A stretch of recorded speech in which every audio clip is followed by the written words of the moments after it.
সমস্ত ছাত্রছাত্রীরা তোমরা এই ভিডিওটি প্রথম থেকে শেষ পর্যন্ত খুব মনোযোগ সহকারে লক্ষ্য করো এবং ভালোভাবে ব্যাপারটিকে বুঝে নাও। তাহলে আমরা আজকে যে বিষয়টি নিয়ে আলোচনা করব, ডিউরিং এবং হোয়াইল, এই দুটি শব্দের ব্যবহার কোথায় তোমরা করবে এবং কখন করবে, কিভাবে করবে এবং কেনই বা করবে, এই দুটি শব্দের যে ডিফারেন্স এবং মানে কোনো সেন্টেন্সের ভেতরে এর যে ব্যবহার, সেটা তোমাদের আশা করি এরপরে আর বুঝে নিতে কোনো অসুবিধা থাকবে না এবং তোমরা সহজেই এই দুটোর মধ্যে পার্থক্যও করতে পারবে এবং সহজেই কিন্তু তুমি সেন্টেন্সে এর ব্যবহার করতে পারবে। তো প্রথমে যেটা জানতে হবে সেটা হচ্ছে ডিউরিং এবং হোয়াইল, এই দুটি শব্দ। এবার ডিউরিং এবং while are both use to refer time, but they are interchangeable. প্রথমে মনে রাখো, এটা টাইমকে ডিনোট করে, দুটো শব্দই, কিন্তু এটা ইন্টারচেঞ্জেবল। ডিউরিংকে তোমাকে মনে রাখতে হবে অ্যাজ এ প্রিপোজিশন, আর হোয়াইল হচ্ছে একটা কনজাংশন। তাহলে ডিউরিং হচ্ছে একটা প্রিপোজিশন আর হোয়াইল হচ্ছে একটা কনজাংশন। যেমন দেখো, আমরা যদি এরকম বলি, the child behaved very well during the ceremony. আবার আমরা এরকম বলতে পারি, during the concert all telephones must be turned off. আবার দেখো, হোয়াইলের ক্ষেত্রে আমরা কী বলতে পারি, they met while they were at university, Alex called while you were out. এই শব্দগুলোর এরকম ব্যবহার তোমরা কিভাবে করবে, কিভাবে জানবে? আসো এইবার আমরা বিষয়টিকে আরেকটু ডিটেলসে বুঝে নিই এবং এর গ্রামাটিক্যাল দিকটা বিশ্লেষণ করে নিই। দেখো, ডিউরিং হচ্ছে প্রিপোজিশন বলেছি আমি, এবং এটা স্পেসিফিক কোনো পিরিয়ড বা ইভেন্টকে কিন্তু ডিনোট করে। যেমন during means through out the period or in the course of an event. অর্থাৎ ডিউরিংটিকে তোমাকে যদি মনে রাখতে হয়, তাহলে থ্রু আউট দ্য পিরিয়ড, অর্থাৎ পুরো একটা মানে একটা পিরিয়ড জুড়ে যে সময়টাকে আমরা বলতে চাইছি, আমরা ডিউরিংকে সেই হিসেবে ব্যবহার করব। অথবা in course of an event, অর্থাৎ কোনো ঘটনাটা ঘটছে, কোনো ইভেন্ট ঘটছে, তার সময়কালে যেটা হবে সেটা। আর ডিউরিং যখন তুমি ব্যবহার করবে, তারপরে কিন্তু ফলোড বাই এ নাউন। তাহলে during is followed by a noun, এটা কিন্তু তোমরা মনে রাখবে। যেমন দেখো, the children behaved very well during the ceremony, আমি আগেই উল্লেখ করেছি।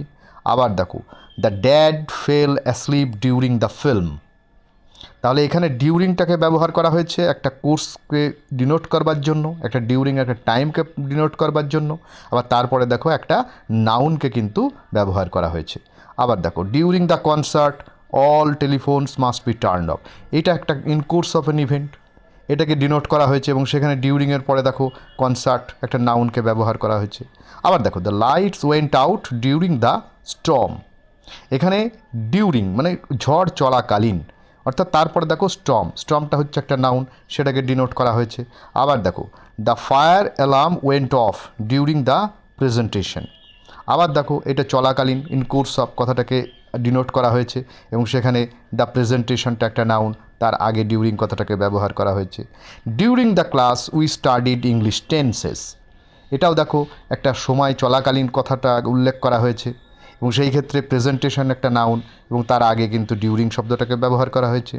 During the class we studied English tenses, during the class, আবার দেখো ক্লাস চলাকালীন এবং সেই ক্ষেত্রে ডিউরিং কথাটা ক্লাসের আগে ব্যবহার করা হয়েছে, অর্থাৎ নাউনের আগে। আবার দেখো, exercises were handed out during the lessons, এবার সেখানে লেসেন একটা নাউন, তার আগে কিন্তু ডিউরিং কথাটাকে ব্যবহার করা হয়েছে। এবার চলো আমরা হোয়াইলটাকে বুঝে নিই। হোয়াইল কিন্তু ডিউরিং যেরকম একটা প্রিপোজিশন, কিন্তু হোয়াইল হচ্ছে একটা conjunction, use to connect two different actions that happen at the same time in present, past আর ফিউচার। যখনই হোক না কেন, প্রেজেন্ট, পাস্ট এবং ফিউচারে যখন দুটো ঘটনা পাশাপাশি চলতে থাকবে, সেটা যে টেন্সেই ঘটুক না কেন, আমরা হোয়াইল কিন্তু ব্যবহার করতে পারবো। হোয়াইল মিনস তাহলে কী দাঁড়ালো, during the time that something happens or take place, কোনো এক সময় কোন ঘটনা ঘটেছিল সেইটাকে বোঝাবার জন্য। আর while is followed by a clause containing a subject and a verb. While যখনই আমরা ব্যবহার করব, তারপরে কিন্তু একটা ক্লজকে ব্যবহার করব এবং সেই ক্লজের ভেতরে একটা সাবজেক্ট এবং একটা ভার্ব থাকবে। তাহলে এবার ব্যাপারটা পরিষ্কার করি। যেমন দেখো, nothing changed while she was absent. তাহলে নাথিং চেঞ্জড হোয়াইল, তাহলে ঘটনাটা ঘটেছিল পাস্ট টেন্সে, নাথিং চেঞ্জড, হোয়াইলটা ব্যবহার করেছি এবং শি ওয়াজ অ্যাবসেন্ট। তাহলে এখানে একটা সাবজেক্ট, একটা ভার্ব এবং তার একটা অবজেক্ট ব্যবহার করা হয়েছে এবং একটা ক্লজ, টোটাল একটা ক্লজকে কিন্তু এখানে দেখানো হয়েছে। আবার দেখো, he read the newspaper while he was waiting. তাহলে এটা দেখো পাস্টের ঘটনা, তার অপেক্ষা, দুটো ঘটনা যুগপৎ ঘটছে একসঙ্গে এবং সেই সময়তে হোয়াইল ব্যবহার করা হয়েছে এবং সেটা যেহেতু পাস্ট টেন্স, তাহলে he read the newspaper while he was waiting. তাহলে হি ওয়াজ ওয়েটিং যেটা হোয়াইলের পরে ব্যবহার করা হয়েছে, সেখানে আমরা একটা ক্লজকে দেখতে পাচ্ছি এবং এটা একটা মানে এখানে একটা সাবজেক্ট, একটা ভার্ব এবং একটা অবজেক্ট এখানে ব্যবহার করা হয়েছে। আবার দেখো, they met while they were at university. আবার সেম জিনিস দেখো, they met while they were at university. They were at university কথাটা একটা ক্লজ যেটা হোয়াইলের পরে ব্যবহার করা হয়েছে। আবার দেখো, Alex called while you were out. Alex called while you were out, আবার দেখো একটা ক্লজের ব্যবহার, while I was watching the film the door bell rang. Same একই জিনিস, দুটো ঘটনা ঘটছে যুগপৎ এবং সেখানে হোয়াইল ব্যবহার করা হয়েছে এবং দুটোই ঘটনাই পাস্ট টেন্সে ঘটেছে। সেক্ষেত্রে while I was watching a film the door bell rang. My parents arrived while I was in the shower.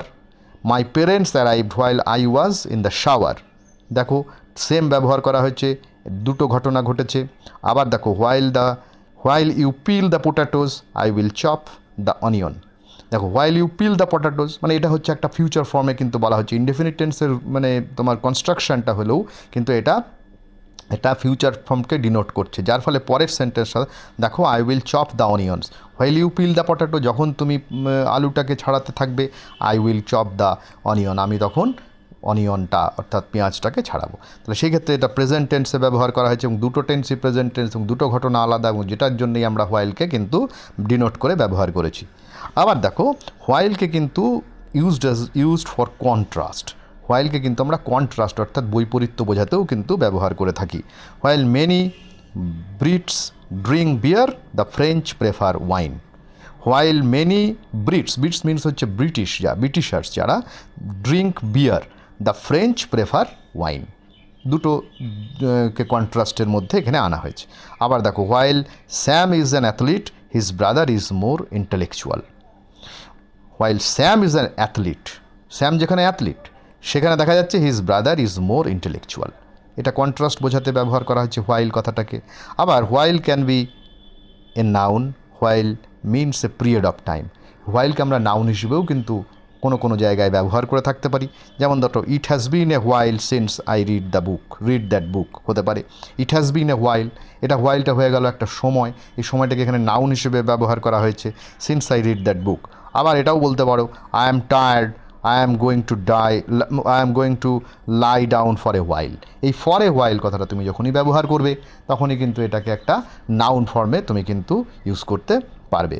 সুতরাং আমরা আজকে যেটা শিখলাম এটা খুব ইম্পর্ট্যান্ট একটা গ্রামাটিক্যাল রুল, যেখানে আমরা ডিউরিং কথাটা কোথায় ব্যবহার করব আর কোথায় হোয়াইল কে ব্যবহার করব, এই দুটোর ডিফারেন্সকে কিন্তু আমরা খুব ভালোভাবে বুঝে নেওয়ার চেষ্টা করেছি। তো আমি আশা রাখছি তোমরা প্রথম থেকে শেষ পর্যন্ত ভিডিওটিকে দেখেছো এবং প্রত্যেকটা বিষয়, প্রত্যেকটা পয়েন্ট, প্রত্যেকটা এক্সাম্পল যদি তোমরা লিখে রাখতে পারো তাহলে কিন্তু তোমরা এর পরবর্তীকালে এই হোয়াইল এবং ডিউরিং এই দুটো শব্দকে কিন্তু আর ব্যবহার করতে তোমাদের কোনো অসুবিধে হবে না। আশা রাখছি ভিডিওটি তোমাদের কাজে আসবে। এরকমভাবে প্রত্যেকটি ভিডিও দেখে আমার পাশে